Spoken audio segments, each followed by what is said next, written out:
Yousof, thank you. Thank you very much. Thank you very much for giving me the opportunity to present at this conference. And a special thank to everybody that stayed, like they call it. And you have very poor turnout for the graveyard session. So hopefully I'm going to make it a little bit exciting. Enjoy the presentation. I'm going to share with you South Africa, where we are, Eskom, where we are in terms of supply, where we're moving towards, the new capacity, where it's coming from, and then hopefully take some questions as we move on. Just in terms of the context, I'm going to give you a bit about Eskom, SOC, state-owned company, 100% owned by the government of South Africa. I'll do a bit on our capacity program. We have currently approximately 12,000 megawatts under construction. I'll do a bit about the policy and regulation background. If I had given this presentation a year ago, I'd probably talking of the enabling environment needs to be in place. A year later, I can talk now about the enabling environment being in place and how we're now progressing.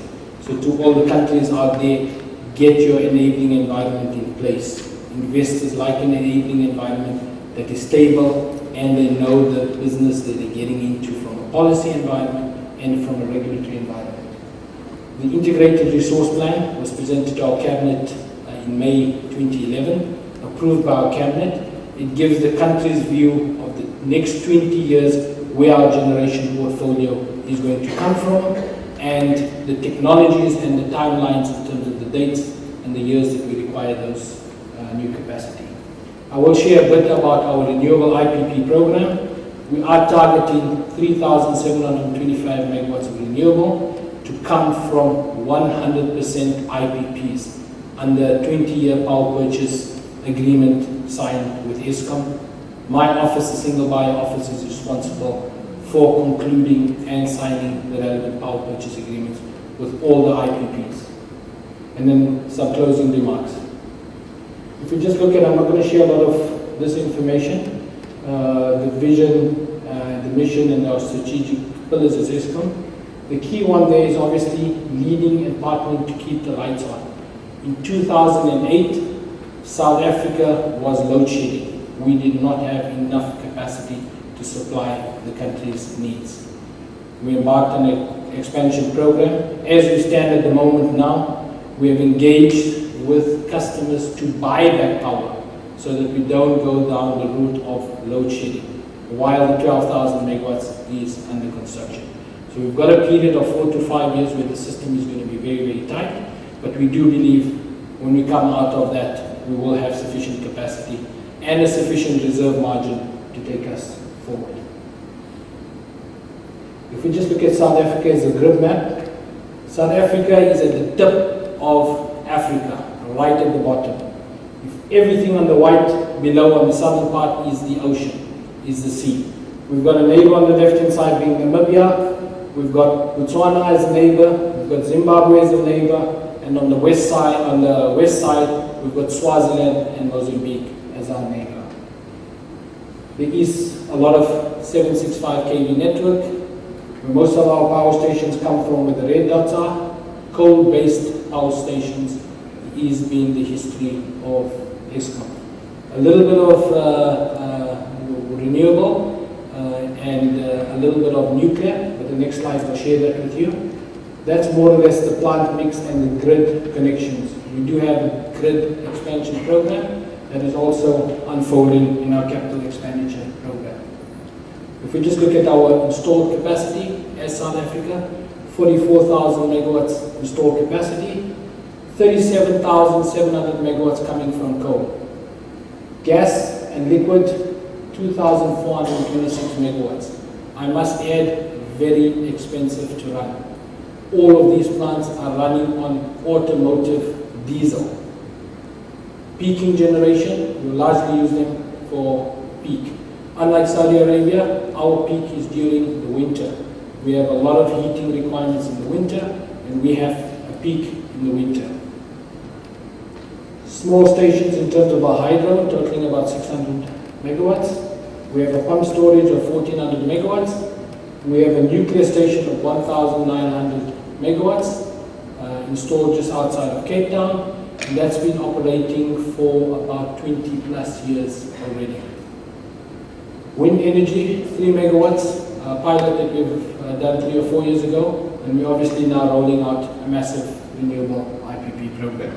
Total of 27 stations in our fleet.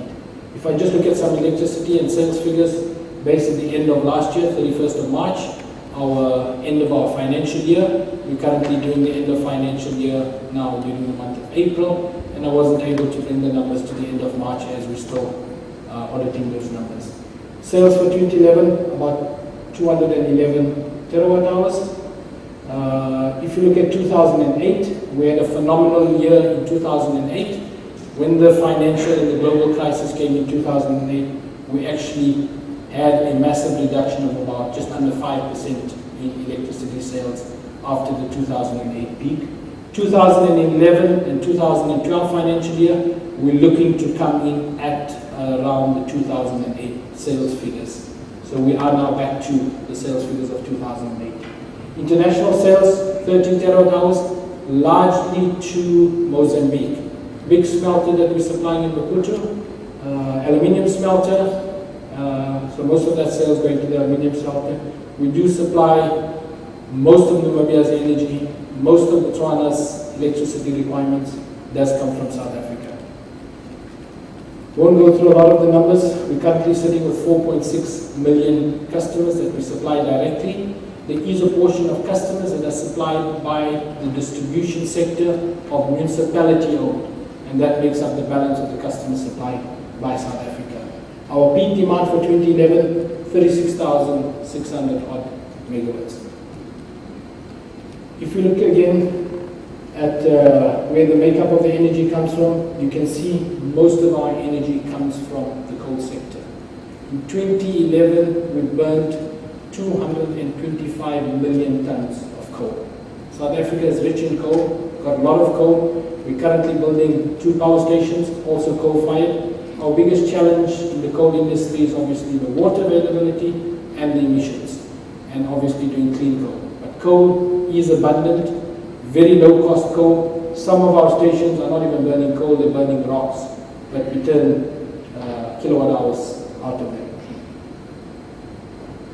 Foreign imports, 13 terawatt hours imported, largely and only and solely coming from Kohorobasa hydropower station based north of Mozambique. It's far north, even far north above Harare, if you have to look at it. 900 megawatt DC line, or 900 kilometer DC line from Kohorobasa directly into Pretoria, Johannesburg. We have a conversion station there. That power is coming through from Kohorobasa. They are looking obviously to expand the dam fed by the Kariba scheme. If we go through transmission, and I won't spend a lot of time on this, just in terms of kilometers installed, Eskom is a vertically integrated utility. Generation owned by government in Eskom, transmission owned by government in Eskom, distribution owned by government in Eskom, and there's a portion of distribution owned by government through local municipalities, through the local authorities. 28,000 kilometers of 132 and above kV network. Most of that is at the 400 and at the 765 kV. 765 kV running from our power generation house in Witbank right down to Cape Town, some 1600 kilometer distance, 765 kVs. If we look at our reserve margin since 1999, we were in massive surplus capacity in 1999. The apartheid regime had built massive coal six-packs in the 70s and the 80s. We were sitting with massive reserves of coal, massive built coal-fired stations with zero growth during the apartheid days, or just pre-1994, when we became a democratic state. The reserve margin was very high. If you look at 2007, 2008, we dropped to 8 to 10% reserve margin. The current target that we have from the regulator and the policymaker is between 15 and 20% reserve margin. to give us that level of comfort. If we look at 2011, our reserve margin at around about 14.4%. Currently, a lot of the summer, we do our maintenance on our generation fleet, and we're finding it extremely tight in terms of the network, supply, demand, availability. We've actually done power buyback with large customers, compensated and paid customers to switch off load at peak periods when we were not capable of supplying the full electricity needs of the country. If we just look at the keeps the lights on, and I shared with you one of the strategic pillars that we have as a company, the gap that we have in terms of energy terawatt gap, 6 terawatts in 2011, 2012, 9 terawatts. That means we're short on capacity. We have got some short-term energy purchasing programs that we've put in place. We are talking to certain of the rental power options. Greco is one of them. We are talking to neighboring utilities, but they're also constrained in terms of the available supply. We are talking to co-generators. We're talking to large customers that have got spare capacity. We are looking at opportunities to bridge the shortfall in the next 3 to 4 years.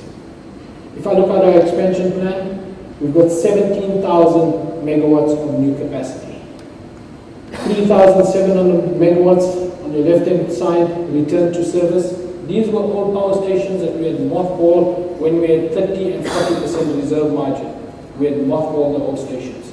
And in the last 5 years, we had returned all those old stations to service. And that 3,700 megawatts before the end of the year will all be fully operational and back on the grid. Not performing very well in terms of bringing mothball and old fire stations that were built in the 70s and 80s back to service, but nonetheless, they are generating at a fairly low cost. The new coal, 9,564 megawatts, coming from 2 sites. Medupi, 4,700 megawatts, and Kusile, 4,800 megawatts. We have one of the biggest dry-cooled stations, coal-fired stations in the world. South Africa, as a resource, is short on water.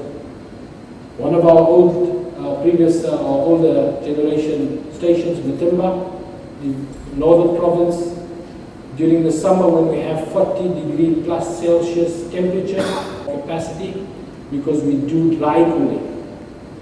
And when the temperature outside is hot, you're not able to get the maximum out of those plants. But we are a water constrained country with abundance of coal, and that's the reason why we go down the route in terms of dry coal. Peaking and renewables, that's the Ankerlig and Korikwa diesel-fired pump station.